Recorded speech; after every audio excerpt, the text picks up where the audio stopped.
Yes. Yes, sir. Okay. So today we are going to start with our first topic, introduction to health and epidemiology. So what is the most important thing in your life? Yes. So what are your responses? Yes. What is the most important thing in your life? Yes. Any idea?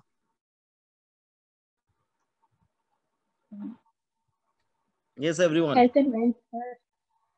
Health and wealth. So Yeah. so is okay. So you want both health and wealth. Okay, good. So Yes, sir. is health the real wealth of a person? If yes, why? If not, why?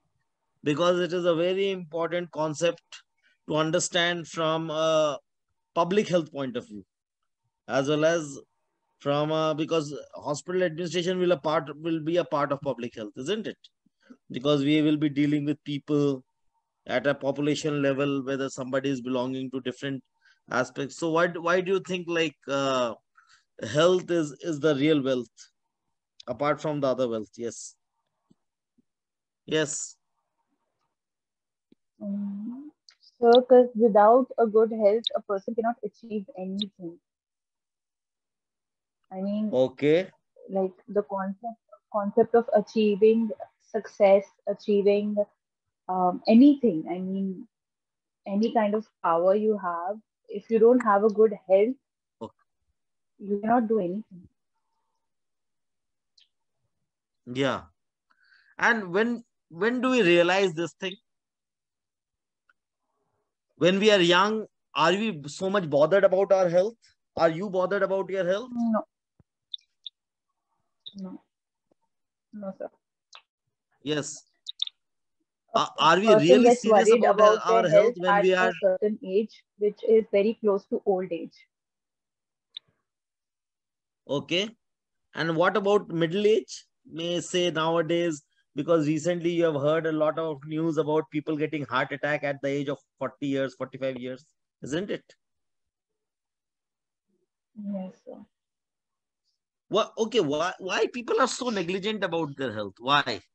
See, for example, if I go to any doctor, the person will say, okay, do exercise, eat healthy food. We all know this. But still, why don't people change? Everybody knows this. But why? Why it is so? Do the people don't have knowledge? Or what do you think? Because this is a very important aspect, understanding. Because see, whenever you will be studying with concept of health and epidemiology and disease, so we have to understand, we have to go just you know below the real issues. There's a concept known as problem tree. So in a problem tree, what we do basically, we try to make up certain things. Like we want to make like a tree, and there are roots and there are branches. So roots are the causes and the branches are the effects of those problems. So why do we think in a society, we are as a society, why we know everything, but still why we are so careless about our health? Whereas you see Japan has got a very good health, because the average lifespan in Japan is around more than 100 years, at least 90 years. Every citizen is more or less, because their aging is a big problem. Do you agree or disagree? Yes. You all of you agree with this statement? Yes, I want some answers. I want you to all participate, and you just what is your thought? That's why that from here the debate is going to start, whether health is a right or it's a need. So I'm not bothered about the bookish definition, but what I'm more important is to me is to what do you think? Yes. Yes, Alia, what do you think? Health is a neglected topic until it is lost. Do majority of the it is Yes, it I is a think so. reality for majority of the Yes, sir. people? Okay. Yes, sir, it is. Okay. Well, why it is such a what but why it is so? My question is, yes, we all know this. But why it is so? We are seeing it in our families. We are seeing in this in our friends. We are seeing this as a part of the society. If health is such an important issue, but then why do behave like this? What is the behavioral issue with this? Sir, it is primarily because we have taken health for So granted. it's a human It's a human. nature, sir, that It's we okay. get to know the importance of anything when we lose it. We know the importance of Okay. anything, whether it's health or anything. Then only when we lose it, then only we'll know, okay, no, that thing was very important to us, and that's what we need now. Okay. Okay. This is human nature. But is it with every person? But there are people who are very conscious about health. They do exercise every day. They go to gym. Sir, that is because not the majority of the people, but the people who have, every facility from the start.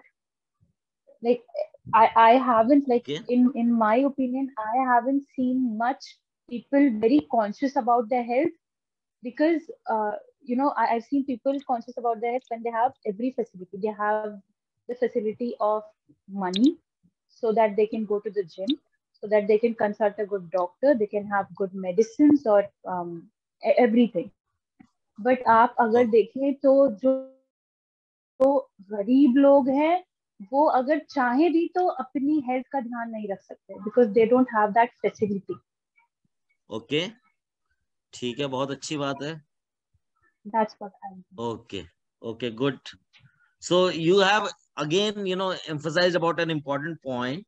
तो यहाँ पे what you are basically saying, I will introduce with a new concept with this. Okay, you keep this point in. तो आपने कहा कि कुछ लोग तो बिल्कुल उनके पास पैसा होता है, उसके बावजूद भी वो लोग हेल्थ को ज्यादा तवज्जो नहीं देते हैं. And there are other set of people who are quite, interested in health, but majority of the people basically, for them, health is a neglected topic unless and until it is lost. Okay. So you mean to say this. Okay, fine. Let me hear from Abdul. Yes, Abdul, what do you think? Abdul, तुम्हारा ये मेरे ख्याल से earphone सही नहीं है, मतलब the voice is not very clear. Audible है अभी? Yes Abdul, yes. Sir Audible है, आवाज क्लियर है? Yes yes yes, it's Audible. Yes, बोलिए. सर मुझे ऐसा लगता है कि लोगों ने जो मेजॉरिटी ऑफ पॉपुलेशन है, उन्होंने हेल्थ को फॉर ग्रांटेड ले लिया है. और ओके. ऐसा लगता है कि अगर उन्हें कोई डिजीज होता है तो वो एक हेल्थ केयर इंस्टीट्यूशन है उनके नीड को कैटर करने के लिए, भले ही वो at the cost of time and money. Okay. Okay, fine. ठीक है. तो आप ये कह रहे हैं कि लोगों ने ऐसा ले लिया है ना? फॉर ग्रांटेड हेल्थ को. For granted. ओके, आपने एक बड़ी अच्छी बात बोली. लोग फॉर ग्रांटेड लेते हैं. जैसे हम अपने पेरेंट्स को फॉर ग्रांटेड ले लेते हैं, अरे पापा है, मम्मी है, करेंगी नहीं. होता है ऐसे. घर पे आए, अरे सभी पापा के मम्मी साथ से क्या होता होता है. है. अच्छा, ठीक है. ठीक है. ओके. ओके. यस अक्षय, आपके क्या विचार हैं इस पे? Yes Akshay, what do you think?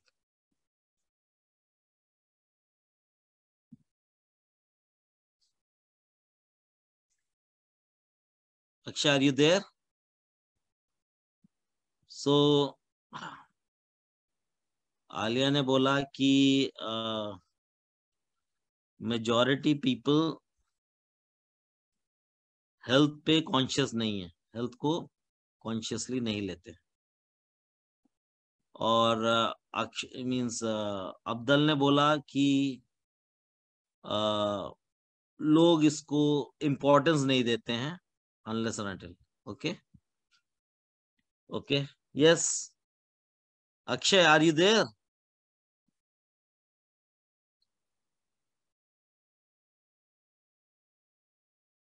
Okay. What about Moirangthem? Yes, Moirangthem. Last week also you came to the class, but you are not being able to speak. So can you speak today, or you'll just listen? Yes, Moirangthim. I can see your hand.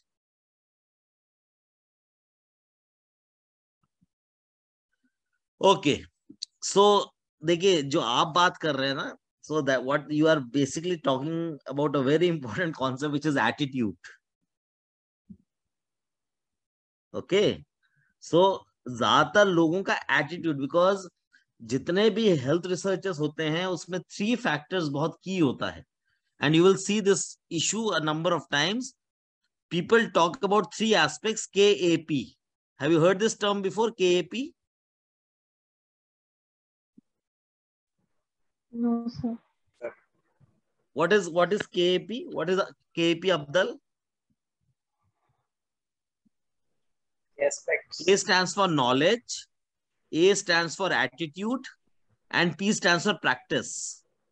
लोगों को knowledge हो सकती है, but उसका attitude कैसा है उस चीज के प्रति. अरे हाँ यार, पता है मेरे को जल्दी जाना है.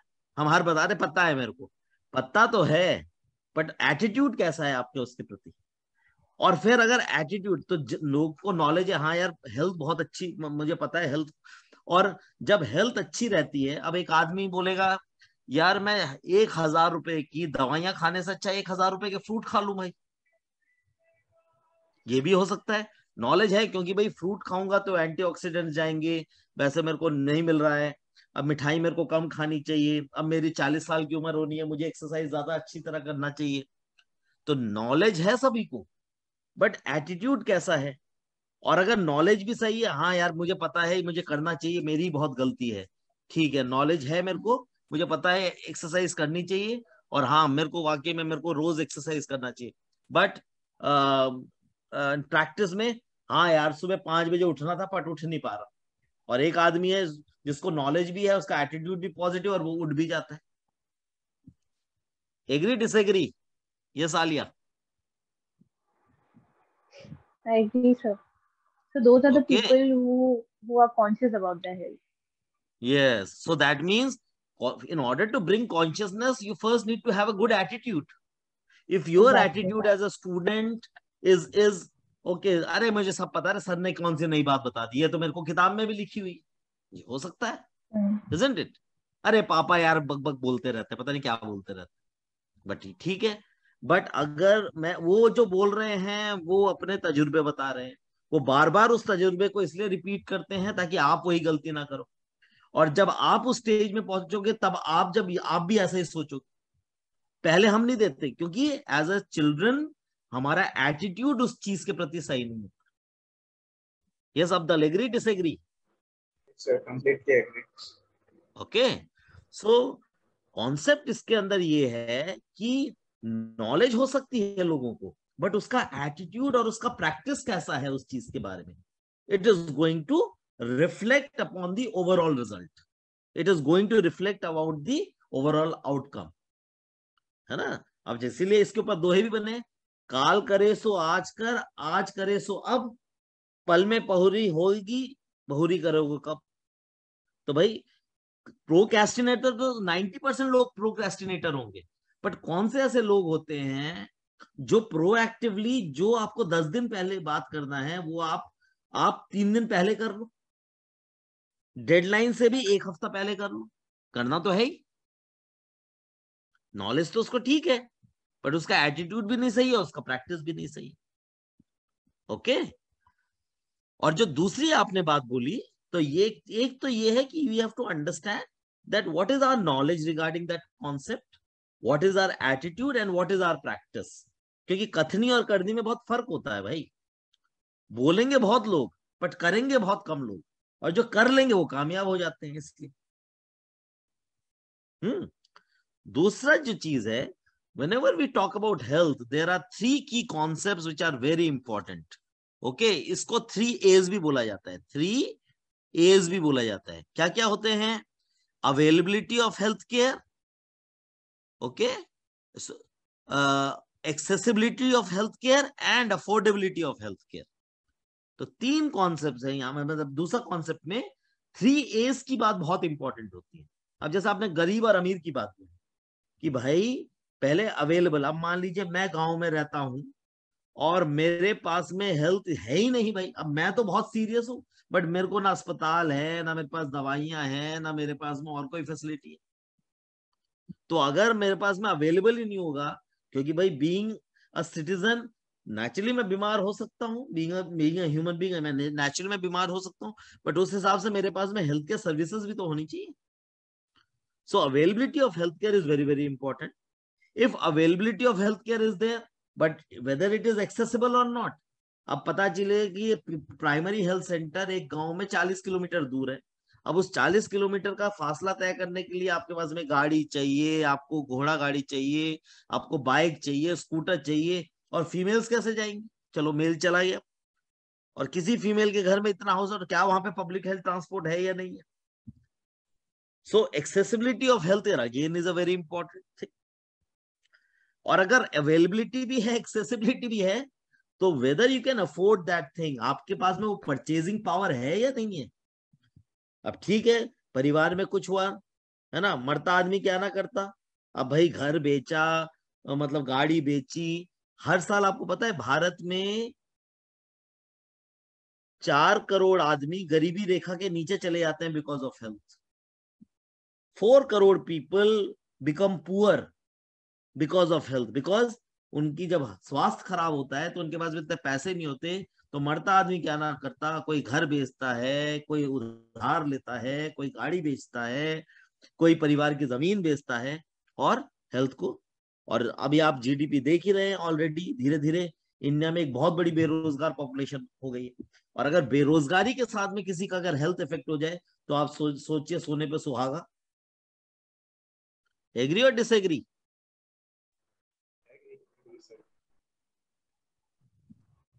Yes Alia? Yes, sir. Yes, sir. I completely agree. Okay. Moirangthem, have you understood this thing? Okay. So this is a very important thing. Is it clear? Yes, sir. Okay. So what is health according to you? अब जैसा हमने बोला कि भाई आपके हिसाब से क्या लगता है, तो आपके हिसाब से हेल्थ क्या है भाई? What is the definition of health?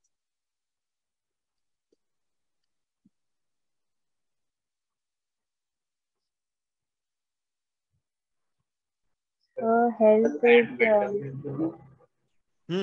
एक एक करके बोलिए। हम हाँ लिया, बोलो क्या है बेटा आपके, what is the health is absence of any illness, of okay any disease. Okay okay. Alia ने एक चीज नहीं बोली है कि it is N absence of illness. Okay fine. Yes Abdul, what do you what? Sir, I would say physical and mental well-being. The physical and mental well-being. So you are saying two things, physical and mental, and Alia said absence of disease.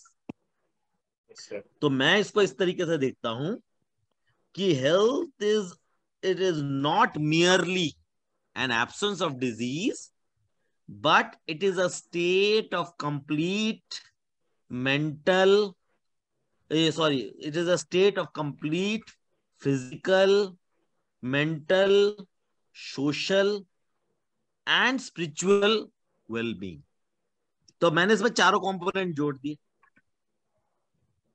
तो it is not merely an absence of disease, सिर्फ disease का नहीं होना does not mean you are healthy, but it is a state of complete, complete यहां पे word बहुत important, state बहुत important है, of complete physical, mental, social. अब फिजिकल और मेंटल ठीक है, बट आप सोशल सही नहीं है, आप एंटी सोशल एक्टिविटी है, आपको सबसे ही परहेज है। और फिजिकल मेंटल सोशल भी सही है, बट स्पिरिचुअल आपके अंदर ही, आपका अंदर ही, आपकी रूह ही शांत नहीं, आप परेशान रहते हैं, आप डिप्रेस रहते हैं, तो क्या हम उसको हेल्दी बोल सकते हैं? Okay, is it clear? Okay, ये WHO का definition है, which was, so it is not merely an absence of disease, but it is a state of physical, mental. So in some cultures, health and harmony are considered equivalent. तभी आपस में समन्वय का होना बहुत जरूरी है. अगर मान लीजिए एक चीज है दूसरी नहीं है, तब भी अधूरापन रहेगा. दूसरी है तीसरी नहीं है. अब एक आदमी कहता है यार हेल्थ भी बहुत अच्छा है और वो बाकी है, बट यार पैसे नहीं है मेरे पास. अच्छा, पैसे बहुत हैं तो हेल्थ नहीं है. और पैसे और हेल्थ सब दोनों ही हैं, बट बात करने वाला कोई नहीं है. और पैसा, हेल्थ और बात करने वाले भी हैं, तो भाई तब भी आदमी को और कुछ है कि भैया मेंटली वो है, क्योंकि वो हमेशा रेस में आगे बढ़ना चाह रहा है. So harmony is very important because being at peace with self, with the community and with the cosmos. हमारे आस पास का वातावरण, तो आप इंडियन अगर लिटरेचर पढ़ेंगे तो आयुर्वेदा में, ग्रीक फिलॉसफी पढ़ेंगे तो ये सब बहुत इंपॉर्टेंट एस्पेक्ट्स हैं जो इन्होंने बोला. इसलिए स्पिरिचुअल कंपोनेंट को ऐड किया गया. अब जैसा पुराने जमाने में वेस्टर्न कंट्रीज से लोग इंडिया में आते थे, कहते हमें मोक्ष की प्राप्ति करनी है. बीटल्स के टाइम पे लोग आ रहे हैं, अलग अलग जगहों पे जा रहे हैं और उन्हें सोच रहे हैं कि हम हेल्दी नहीं. सो उनको स्पिरिचुअल वेलबींग चाहिए था. तो health and harmony are considered equivalent in some of the cultures. And so is it clear? Is this point clear to everyone? Yes, sir. Yes, sir. Okay, so if you see, okay, यार मेरा eraser कहाँ चला गया? ये तो okay, eraser पता नहीं कहाँ चला गया. Anyway, so if you see, modern medicine studies disease and the neglects of the study of health. So 1977 में थर्ड WHO की जो कॉन्फ्रेंस हुई है ना, तो वहां पे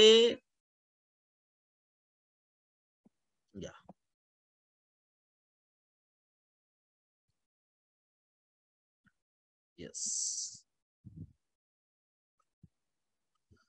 सो WHO ने फिर इसको डिफाइन किया अलग अलग तरीके से.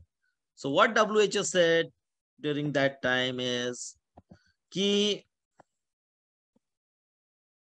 so it is a study of disease and neglects of the study of the health. Okay, and what they said is कि at the end of the day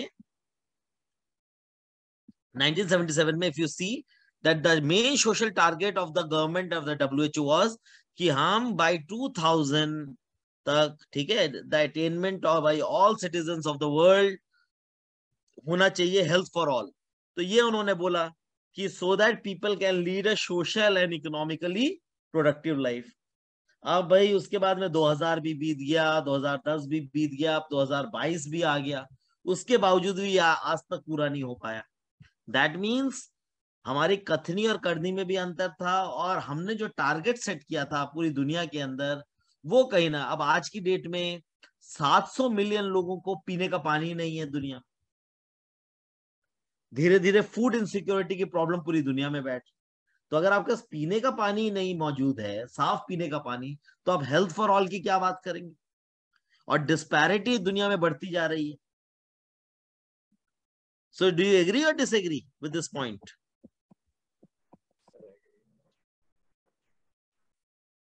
okay, so यहां से बेसिकली फिर concept आया कि हम health को define कैसे करते हैं.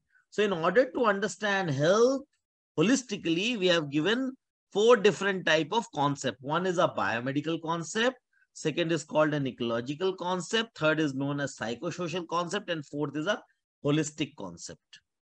Okay, so there are 4 types of concept: biomedical, ecological, psychosocial and holistic.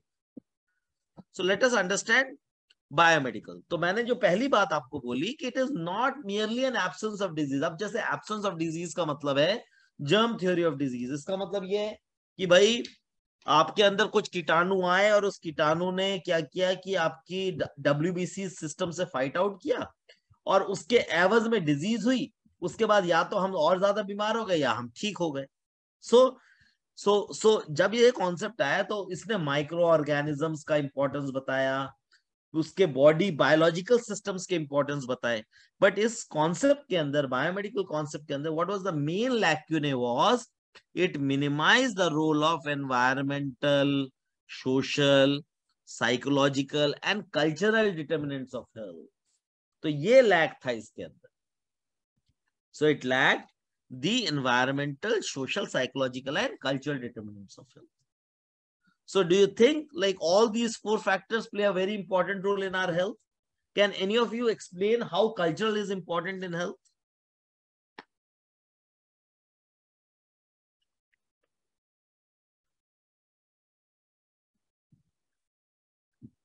Yes.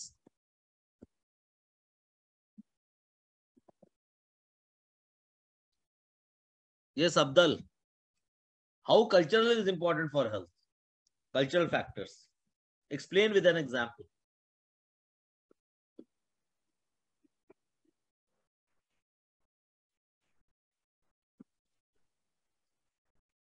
Sir मैं यहाँ पे एग्जांपल दूंगा, जो एडवर्ड जेनर ने सबसे पहली वैक्सीन बनाई थी कॉपॉक्स के लिए।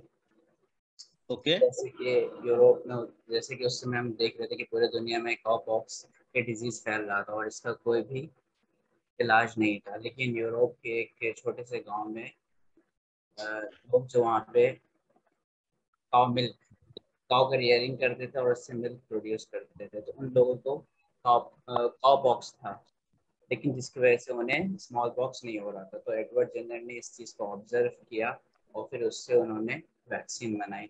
तो सर यहाँ पे हम कल्चर का देख सकते हैं कि उनका ये कल्चर था कि वो काउस की रियरिंग करते थे, और उस रियरिंग की वजह से, उस कल्चरल एस्पेक्ट की वजह से उनको हेल्थ के पॉइंट ऑफ व्यू से भी एक फ़ायदा हुआ था कि वो लोग रेसिस्टेंट बन गए थे स्मॉल पॉक्स के। Okay okay. सो आपके हिसाब से कल्चर क्या होता है? अबे हम बोलते हैं यार हमारा कल्चर ऐसा नहीं है। क्या है कल्चर? What is culture? क्यों कल्चर डिटर्मिनेंट हेल्थ को कैसे डिटरमाइन करता है culture? Yes Alia. So culture is what you think is right in your community. Okay Whether it is your way of living, जिसके अंदर आपका हाइजीन आ जाता है, वे ऑफ ईटिंग जिसके अंदर the type of food you eat. Okay. तो culture means the way you live. तो आप एग्जाम्पल बताइए जरा मेरे को, कैसे हेल्थ और कल्चर जैसे कैसे इंटर रिलेटेड है? For example health and culture, sir like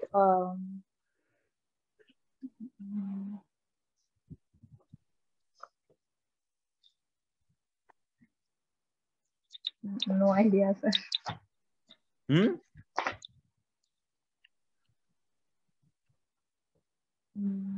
हमारे कल्चर में, इंडियन कल्चर में रोज नहाना चाहिए? नहाने का कल्चर है या नहीं है सर। है ना? छोटे स्कूल, जब सब स्कूल में जा रहे हैं तो सुबह सुबह पापा मम्मी उठते ही बोलते हैं चलो भाई चलो जी बाथरूम जाओ, ठंडा पानी भी है तब भी भाई नहाओ। जी जी सर, वही सर, वो हाइजीन कॉन्सेप्ट आ गया। हाइजीन का कॉन्सेप्ट है। ओके। मम्मी खाना बनाते ही, जैसे घर में आते ही खाना उठाने जाते हैं तो मम्मी बोलती है हाथ धो के आओ, या ऐसे ही सीधा बैठ जाते हो? नहीं सर, बाहर के वॉश जूते आवर चप्पल हैंड्स। पहन के किचन में चले जाते हैं ऐसे ही? नहीं सर, एंड सर कुछ लोगों के कल्चर में होता है, लाइक फॉर एग्जांपल अभी तक in few villages they don't use, घर में they don't get a good hygiene, like toilets घर में नहीं होते हैं, वो लोग बाहर हम्म जाते हैं। That is culture hmm. Sir. तो कहने का मतलब है हमारे रीति रिवाज, हमारी मान्यताएं। तो पुराने जमाने में, क्योंकि जब आदमी के पास इतना साइंटिफिक ब्लेंड नहीं था, but people use to use their own common sense to understand that there's a relationship between what we do in our day to day life and health. अब अगर जूते पहन के बंदा घर पे आएगा ही नहीं किचन जैसी जगह पे जहां पे खाना बन रहा है, तो नेचुरली आप जर्म्स को नहीं लेके आएंगे। जब आप जर्म्स को नहीं लेके आएंगे तो भाई नेचुरली मतलब आपको स्वादिष्ट खाना और आपको सफाई वाला खाना मिलेगा। अगर आप आदमी रोज नहाएगा, अगर वो अपना वो करेगा, तो नेचुरली है कि जो बॉडी के जो टॉक्सिन्स हैं वो रिलीज हो रहे हैं, आप साफ कर रहे हैं। और अगर आप इसी को अगर वेस्टर्न कल्चर से अगर ले लीजिए, तो वहां पे ऐसे बहुत सारे लोग हैं जो सप्ताह में एक बार ही नहाते हैं, बस ऊपर से क्योंकि ठंड इतनी ज्यादा पड़ती है। पहले एक जमाना था, अब आज के टाइम पे हो सकता है चीजें, but there used to be a time early, तो जो लोग बहुत ज्यादा फ्रीक्वेंटली नहीं नहाते। सो ये कल्चरल, अगर सिमिलरली आप इंडिया के स्टेट्स में जाएं, तो हर एक स्टेट का अपना एक कल्चर है। केरला का अपना कल्चर है, उसके अंदर आप जैसे केरला में या साउथ के स्टेट्स में जाएंगे, वहां पे लोग हमेशा पानी को गुनगुना करके और हर्बल पानी पिया करते हैं, ठंडा पानी नहीं पीते हैं वो लोग। अगर आप ठंडा पानी नहीं पिएंगे तो आपकी 90% बीमारियां वैसे ही भाग जाएंगी।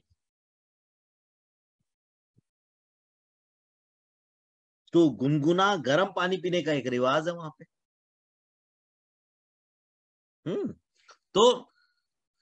तो हम लोग जो स्पाइसेस का यूज करते हैं, ओके, तो स्पाइसेस का यूज में अब जैसे हल्दी के अंदर बहुत एंटीऑक्सीडेंट प्रॉपर्टी होती है। अब हल्दी का सेवन हर सब्जी के अंदर यूज होता है।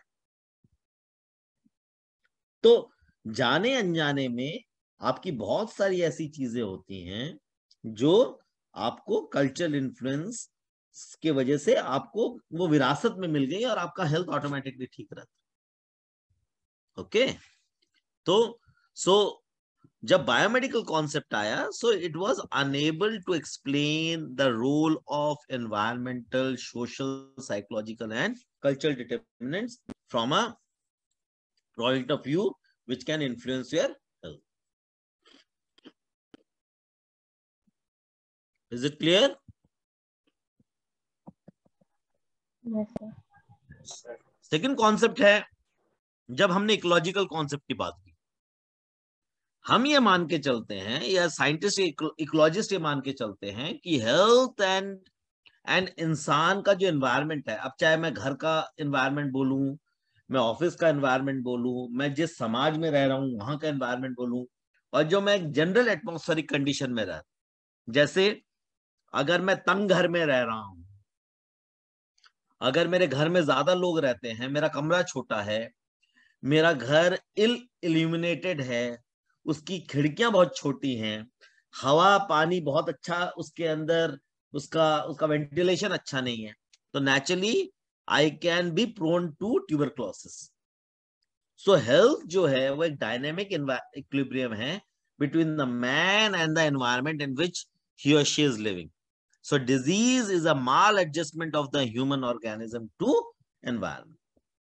तो इकोलॉजिकल कॉन्सेप्ट ने ह्यूमन बीइंग और उसके आसपास के एनवायरनमेंट की ऊपर अपनी बात रखी, और जो आपका बायोमेडिकल मॉडल है उसने जर्म थ्योरी ऑफ डिजीज के ऊपर बात रखी, and keeping into thing, keeping into the fact that environment, human being, उसका बहुत ज्यादा उसने इसके ऊपर बात नहीं की। Is the ecological concept clear to everyone?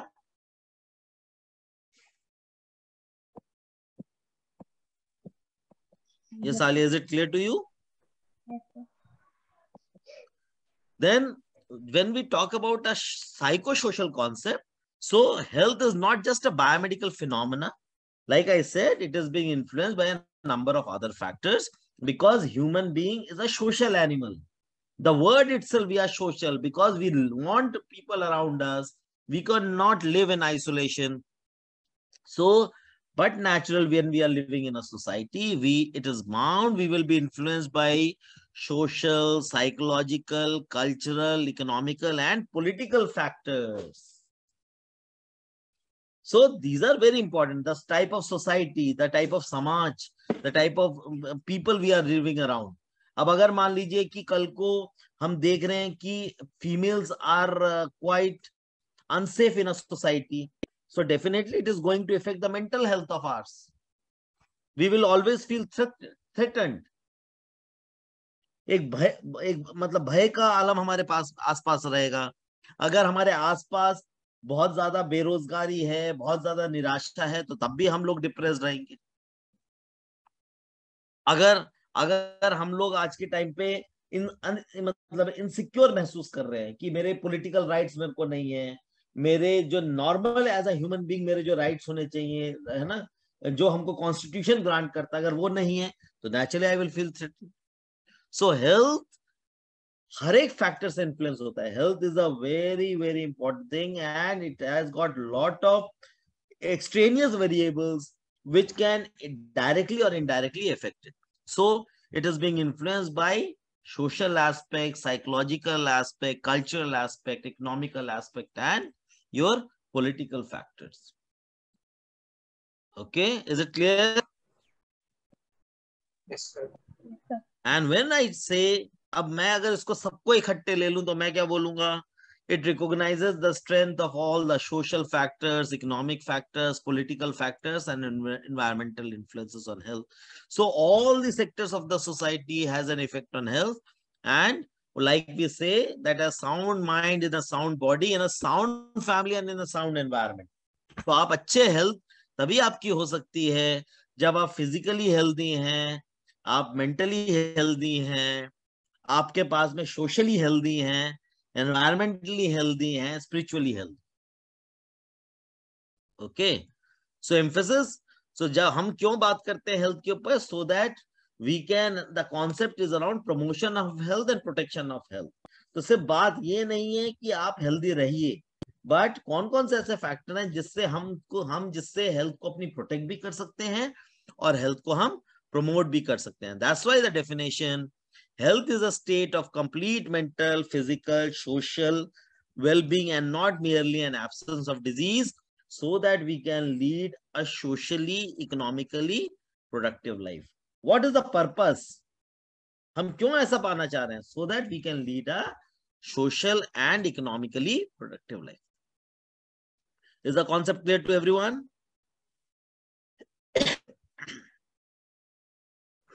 Yes, sir. Yes, sir. Okay. तो हम यहाँ पे ये बोलना चाह रहे हैं कि देखिए, डिजीज तो नहीं है हमारे अंदर, हमारे को कोई बीमारी नहीं है, और हर एक आदमी का एक नॉर्मेलिटी का, एक फंक्शन की एक वेरिएशन है. मतलब क्योंकि जो ऑर्गन्स हैं, we all have got digestive system, excretory system, reproductive system, nervous system. So different organs of the body are functionally adequate in themselves as they have got a relation with each other. Okay, so nowadays what it is very important, that's why I said this question before, and you remember in the last class I asked, health, you will consider health as a right or a need. And why this question is important? If it is a right, then why it is a right? If it is a need, then why it is called a need? Yes, who can answer?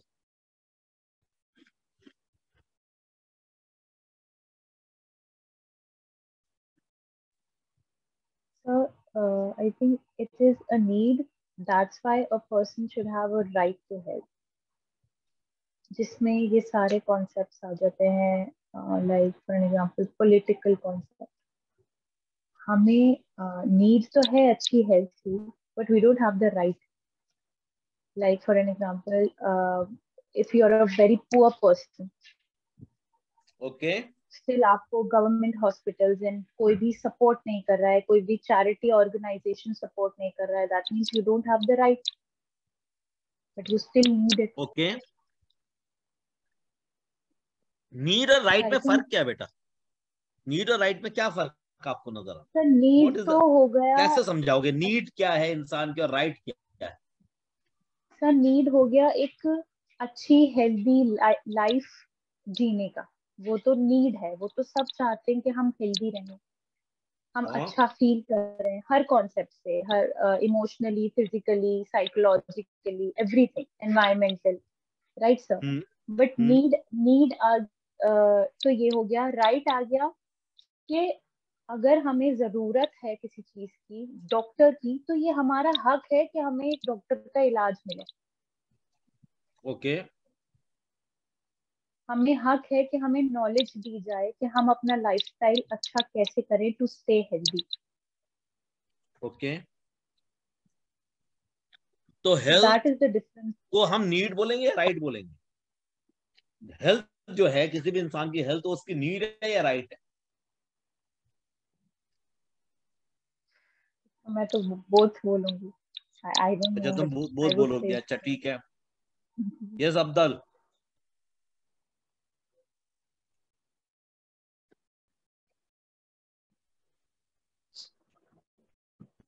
Sir मेरे according ये बहुत ही होगा।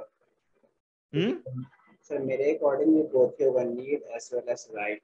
Sir वो need है, अच्छा। इसको हमारी गवर्नमेंट ने और हमारी जुडिशरी ने उसे हमारे लिए एक राइट बनाया है कि वो हमें, हमारी ये ऐसी नीड है हेल्थ जिससे हमसे अलग नहीं किया जा सकता, फंडामेंटली हमसे ये अटैच्ड है।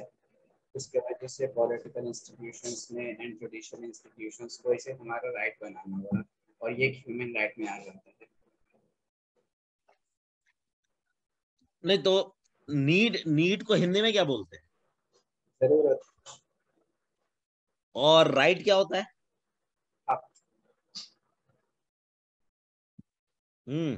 राइट क्या होता है? राइट को हिंदी में क्या बोलते आप बोलते हैं, हैं? क्या बोलते हैं? आप इट इज माय राइट, ये मेरा अधिकार है।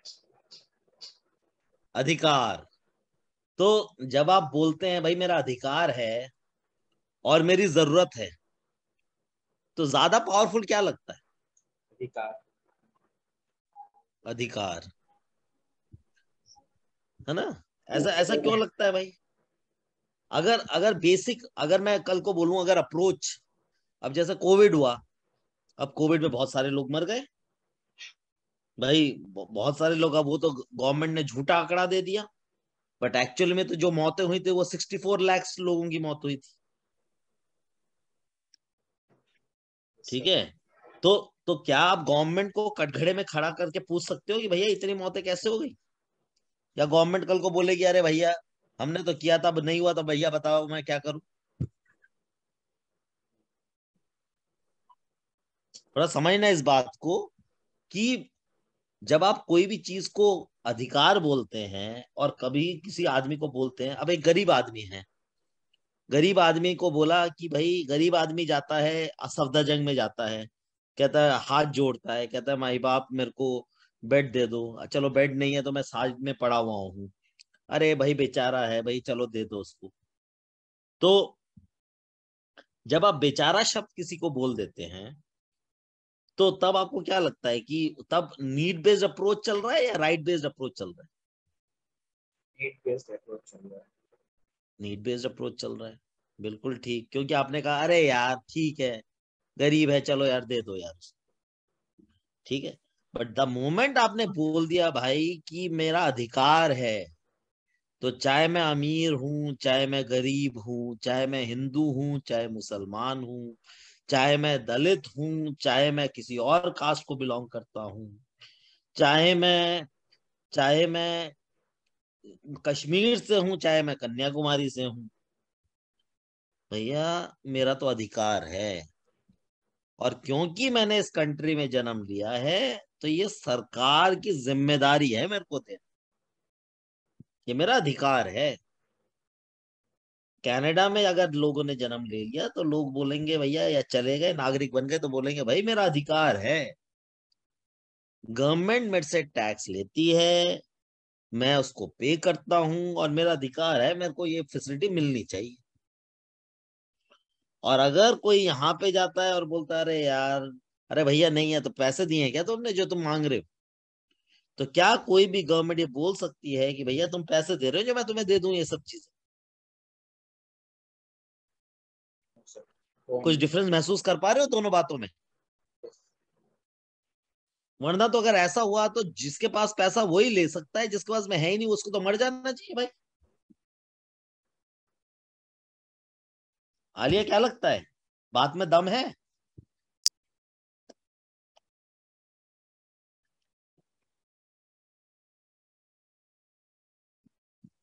Yes, Alia. Yes sir, you're right. But I think कि यहाँ पे हम लोग ये देख रहे हैं कि it's our right, health is our right, but जैसे लोगों को ट्रीट किया जाता है इस तरह किया जाता है कि बस उनकी नीड है, उनका राइट नहीं है। एग्जैक्टली जैसे आपने नीड अभी है। एग्जांपल यही तो अप्रोच का फर्क है, क्योंकि हम अपने जी राइट को उस तरीके से एग्जीक्यूट ही नहीं करते भाई। बिल्कुल। जी सर। भाई being the citizen of the country, I have a right. I cannot say it's a need. It is the government's duty. It is prerogative upon it. But अगर मैं खुद अपने अधिकारों के बारे में जानता ही नहीं, कितने लोग अपने, अब आप सड़क पे चल रहे हो, सड़क टूटी हुई है, सड़क नहीं बना रहा भाई, जब फंड भी है तब भी नहीं बना रहा, करप्शन इतना ज्यादा हो रहा है। आपकी नीड है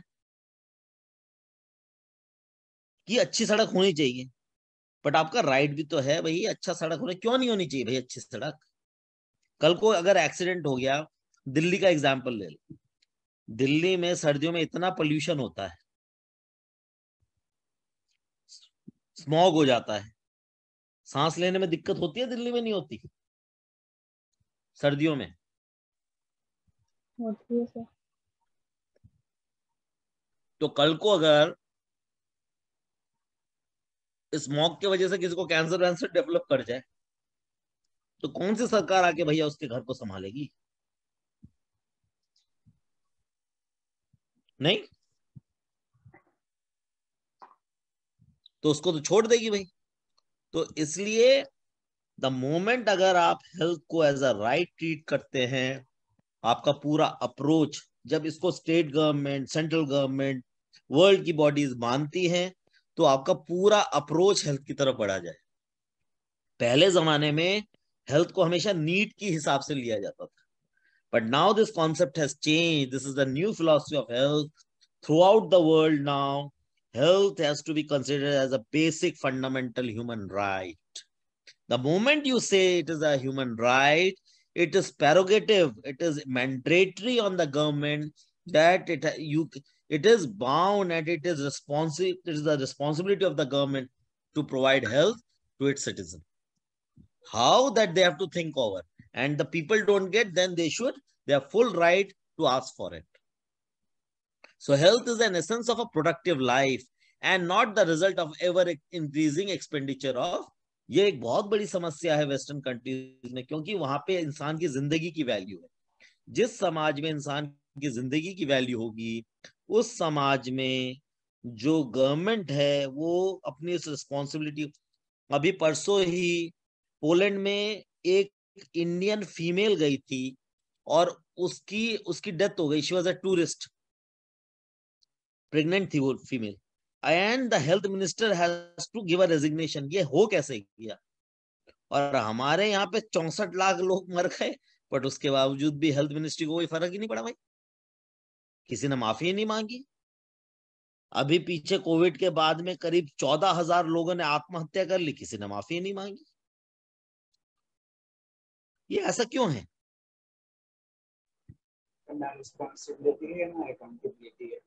क्योंकि अकाउंटेबिलिटी नहीं है, क्योंकि लोग मांगना जानते भी नहीं है अकाउंटेबिलिटी, लोग बैठाना भी जानते नहीं है किससे, लोग मांगते भी नहीं है। So the latest concepts universally अगर आप हेल्थ को देखते हैं, health is intersectoral in nature. इसका हर एक सेक्टर के ऊपर प्रभाव पड़ता है। It is an integral part of development. It is central to the basic concept of quality of life. भाई मैं पैदा हुआ इसका मतलब ये नहीं है, देखिए गरीब पैदा होना वो आपके हाथ में नहीं था, बट गरीब मर जाना ये आपके हाथ में। मतलब आप अपनी जिंदगी को इस तरीके से बेहतर बनाइए कि कोई गरीब ना बने, मरे। अब इसमें उस आदमी की भूमिका, जिस जगह पे वो रहता है वहां की भूमिका, उस सरकार की भूमिका, उसके आसपास के एनवायरनमेंट की भूमिका प्लेज अ वेरी इंपॉर्टेंट। अब पिछले इतने 7-8 सालों के अंदर जो जीडीपी हमारा लगातार गिर रहा है, गरीब और अमीर का डिवाइड धीरे धीरे बढ़ रहा है। So it is not good for any society. वो समाज को बांट देगा, उसमें अराजकता बढ़ जाएगी और कहीं ना कहीं उसका असर हेल्थ पे भी आएगा। वो कैसे आएगा, will speak to it in the coming lectures. So health will involve the individual, the states, and the international responsibility. Health and its maintenance is a major social investment. Health के जो impact आपको नजर आते हैं वो intangible नजर आते हैं, टेंजिबल भी नजर आते हैं, ये सोशल इन्वेस्टमेंट कहलाता है। क्योंकि अगर स्वस्थ आपकी जनता है तो नेचुरली वो प्रोडक्टिव होंगे, कल को वो और ज्यादा राइज करेंगे, वो करेंगे तो वो उस तरीके के काम करेंगे जिससे देश तरक्की करेगा। जब देश तरक्की करेगा तो नेचुरली देश में क्वालिटी ऑफ लाइफ बढ़ेगी, पर वो तब होगा जब देश के नागरिकों को उसकी सरकार इज्जत दे और उसको ये समझे कि नागरिक होने की भूमिका क्या है और नागरिक की इंपॉर्टेंस क्या है। वो सिर्फ चंद डायलॉग बोलने से या सिर्फ सोशल मीडिया में 4 एडवर्टाइजमेंट निकाल देने से वो नहीं बनती। And health is basically a world wide social goal. Okay, so how it is a social goal? Because we are all living in and globalization के जमाने में हर चीज का इम्पैक्ट एक दूसरे से होता है।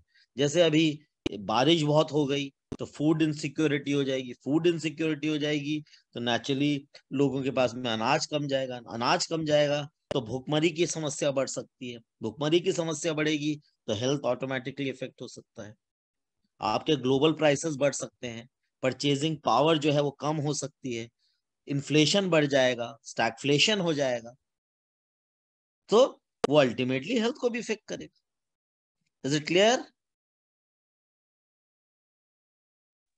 Yes, sir. ओके, तो बेटा आज हम यहां तक ही वो करेंगे एंड इन नेक्स्ट क्लास में I will share this slide. Okay, और नेक्स्ट स्लाइड में नेक्स्ट क्लास में we will discuss with the extension of this. Okay, so dimensions of health हम शुरू करें। Okay, thank you. Any questions? Anything which is not clear?